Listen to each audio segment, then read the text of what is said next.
Welcome back, and a true story unfolds on the big screen and grabs a majority of this year's Oscar nods. Indeed it does. Movie reviewer Matt Perrone helps us count down and take a look back at a grisly tale of strength and revenge. We're almost there. Welcome to Day 7 of the Oscars Overview. We're up to our second to last Best Picture nominee, leading up to the 88th Annual Academy Awards that air right here on ABC Columbia this Sunday.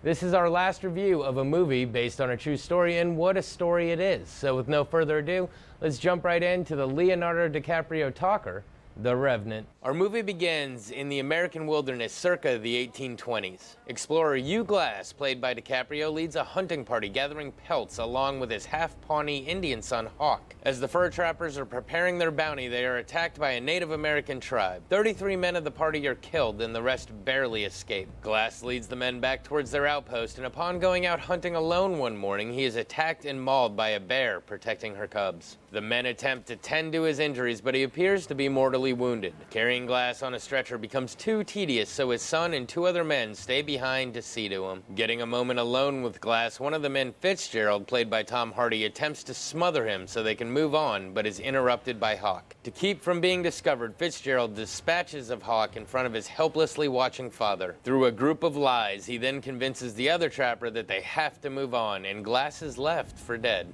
As the movie progresses, we see Glass will himself back from death in a quest for vengeance, but it is not an easy road at all. Besides fighting a broken body along with infection, he has to deal with rogue Native American tribes willing to kill him on sight, along with other people in unsettled America that don't have his best interests in mind. We see both oppression and aid come from the strangest of sources. All the while, we see what man is capable of in the most desperate of situations. We watch in suspense to see whether injury, the elements, or his fellow man will be what puts an end to Glass, or if he can overcome all odds to fulfill his own brand of justice. With non-stop peril and action at every turn, we wonder if this can end well for anyone involved. So I actually reviewed this one about a month ago, and in preparation for this Oscars version of the review, I decided to take a look back at my previous thoughts.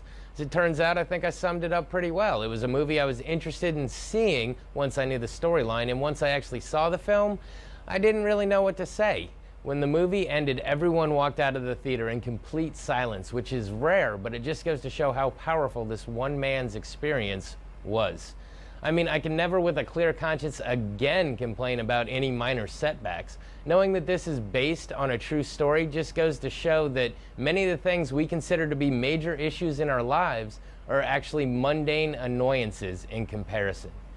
The cinematography is fantastic, and you quickly find yourself being sucked into the experience and suffering right along with the characters. There's a lot of buzz going around that this may be the movie that gets DiCaprio that statue he's so been yearning for.